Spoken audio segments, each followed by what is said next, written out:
Okay, so we are going to show what happens if you are in the dark side of a crevasse. So I've just fallen into a crevasse.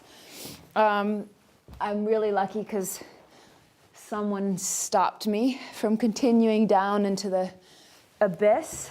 Partly just to keep myself warm and partly because I don't know how long it's going to take these fools up there to rescue me. I'm going to start working my own way out of this system. So it begins with the Prussic hitch. So I take my loop. This is tied with a double fisherman's knot. And I do a Prussic hitch. So I take the knot, I offset it a little bit, and I pass the knot end through once, twice, 3 times, making sure to offset the knot. We don't like knots to be in the system.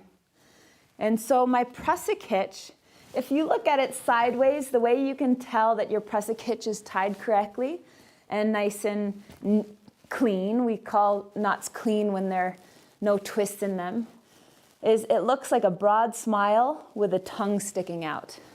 So now I have a waist Prussic, and then I need to make a Prussic for my feet using my cordelette. My cordelette is also there for using for anchors or lots of other things, so I don't have it pre-tied. Although sometimes if all you're doing is glacier travel, you might have it pre-tied. I take my foot Prussic, I've just put it in half, and I'm going to pass it through once,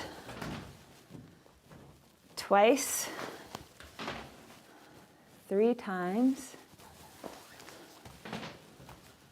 And then we have 2 Prussic hitches. I need something that I can loop my foot through. So you can approach this in 2 different ways. You can make a small loop and then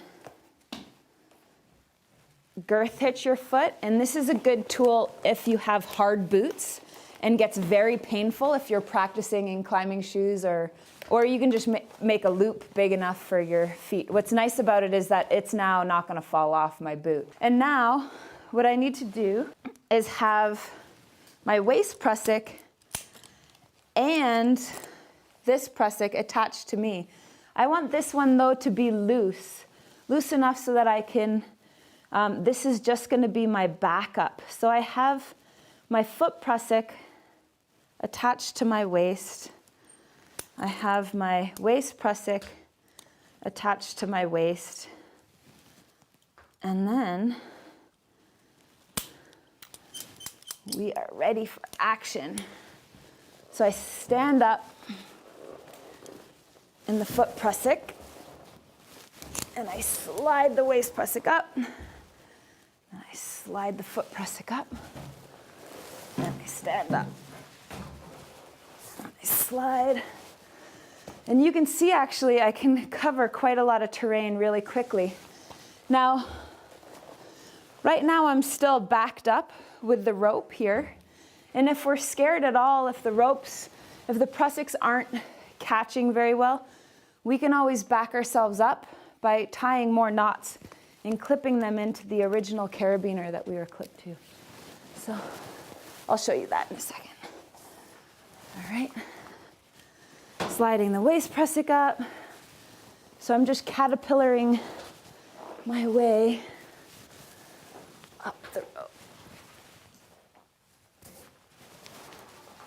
And then, so backing up your system is never a bad idea.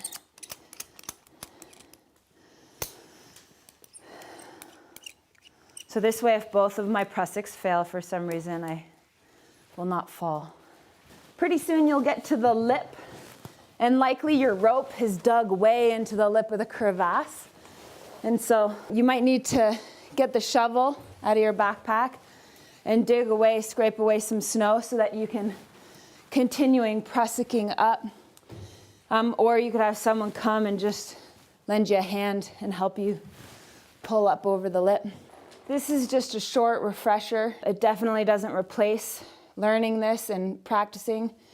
with proper instruction in a course. I definitely recommend doing ropes courses, crevasse rescue courses, just a rock rescue. Yes, but if you're stuck in a cabin during a snowstorm, it's definitely a good way to keep yourself entertained.